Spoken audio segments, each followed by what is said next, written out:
Anyone that's followed my channel for a considerable amount of time knows that I am fascinated by the Dagestanis. You guys know how in Minecraft, villages will sometimes spawn kind of randomly on a mountain, and you've got different buildings like sticking out of crevices? Well, that's where the people from Dagestan come from. And for whatever reason, that environment, that culture produces the most technical fighters on the entire planet. I mean, it's not magic. These guys are just so well-rounded and so technical. Of course, they're also taking performance-enhancing drugs. Usman Makhachev tested positive for meldonium back in 2016. It's the exact same substance that got the Russians kicked out of the Olympics. It's only produced in Latvia, which is very close to Russia. It has the exact same effects as EPO. Islam claimed it was from a prescription medication that he forgot to report to USADA, and coincidentally enough, somebody on the exact same fight team as he's on, Usman Nurmagomedov,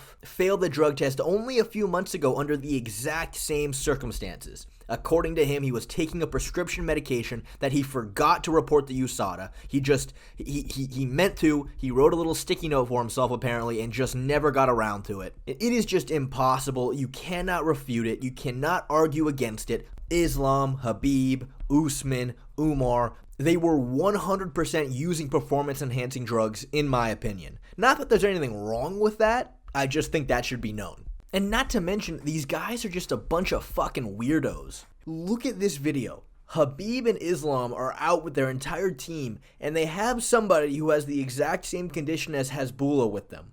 That is an 18-year-old man right there, sitting on Islam's lap, while Khabib starts petting his hair. They are keeping these guys around as pets, dude. They are pets to them. How fucked is that? But anyway, where was I going with this? Umar Nurmagomedov will be fighting Cory Sandhagen. This was the fight announcement we've all been waiting for. Which is crazy because Cory arguably is next up for a title shot after Merab. But he's willing to fight down the rankings to a guy who's undefeated 17-0 that nobody wants to fight. Nobody. But it's tricky breaking him down because he has only had 5 fights in the UFC and he has never faced a ranked opponent. So let's take a look at his skill set, let's take a look at his career so far, and let's answer the question, is Umar Nurmagomedov really all that? The number one thing about this guy, the attribute that stands out above all else, is this dude's fucking back muscles. Without a doubt, the most important muscle group as far as grappling goes is your back. And these Dagestanis, holy shit.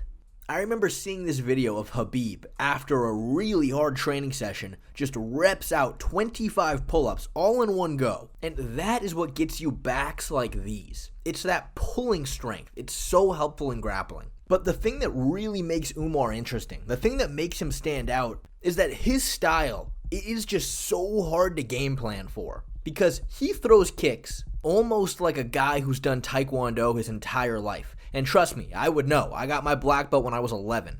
And the reason I say almost is because he's not throwing spinning wheel kicks. He's not throwing 360 tornado kicks. But it's his speed and dexterity with his lead leg, which is so insane. There's a few things he likes to do. For one, he has this push kick to the head, which is like a jab. It's so fast, there's no telegraph. He'll just sneak it right up there as you're moving in. And then there's how good he is at timing his kicks. He'll wait for the split second you open up to try to throw a punch, and he'll catch you with a clean head kick. Because it's off the front leg, there's not as much power. But it makes it so hard to close the distance with him. And by far, to me, the most impressive thing with his kicks is his lead leg question mark kick. Now, everybody talks about how good Luke Rockhold's question mark kicks were. But when he throws it off the lead leg, even he needs to take a step forward with his back leg to set it up. But Umar doesn't. From a completely stationary stance, he lifts his lead knee and turns it into a question mark kick. And I'm telling you, again, as a Taekwondo black belt myself, that's hard to do. But one thing that is clear from watching him fight, his boxing and his boxing defense is definitely the weakest aspect of his game. And because of that, a strategy a lot of his opponents have is just wait for him to attempt a kick, and the second he brings his leg up, step in hard with an overhand right. And in his very last fight against Bekzat Almakhan, That's exactly what he did. Umar brings his knee up, either feinting a question mark kick or a push kick to the face. But Amakhan was already moving in with the overhand. He clips him right on the temple and drops him.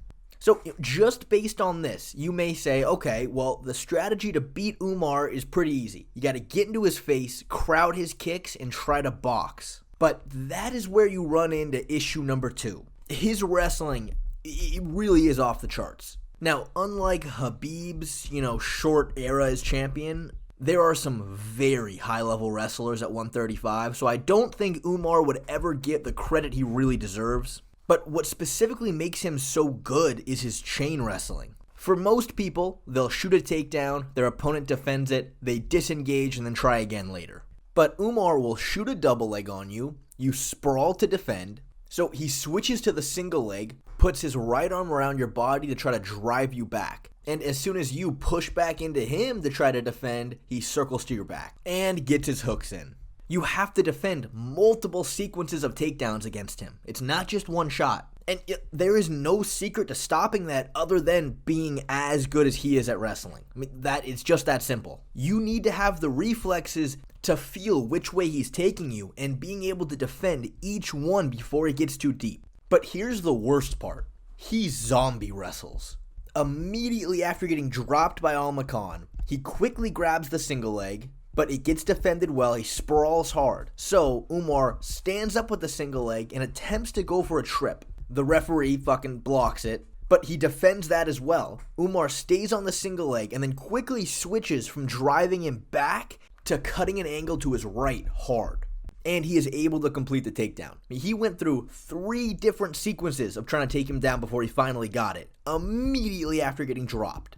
Once he gets into control, it is a serious problem. You try to Granby roll, well, he'll just roll through it with you. And once he gets you on your back, he's so good at slicing through your guard. Once he gets chest to chest with you and really starts to smash you, everybody tries to turtle. But as soon as you do, he comes underneath and collects your wrist, which makes it so insanely hard to build a base. He's so good at sliding his hooks in to take your back. It is just a nightmare to try to stand back up with him. And, even though he started off training freestyle wrestling, this kind of pressure from on top, it's very indicative of folk style. But are you the one who taught Khabib the wrist ride stuff? So Khabib and them knew how to ride the wrist a little bit. What we did was I was showing him just collegiate wrestling. Ben, yeah, folk style, because it's endemic to folk style wrestling. Yes. Which, if you have no idea what I'm talking about, I covered that all here. So now you guys fully understand the issue with game planning for Umar Nurmagomedov. On the outside, his kicks are a real serious problem. And if you try to close the distance with him, to try to get into punching range, he's just going to shoot on you. So the answer for how to beat somebody with his style, it is very simple.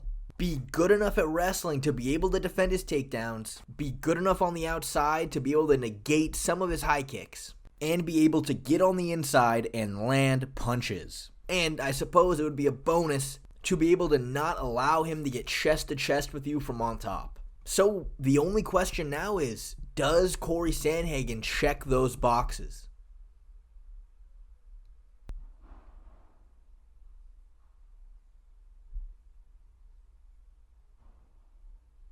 I'm genuinely asking you.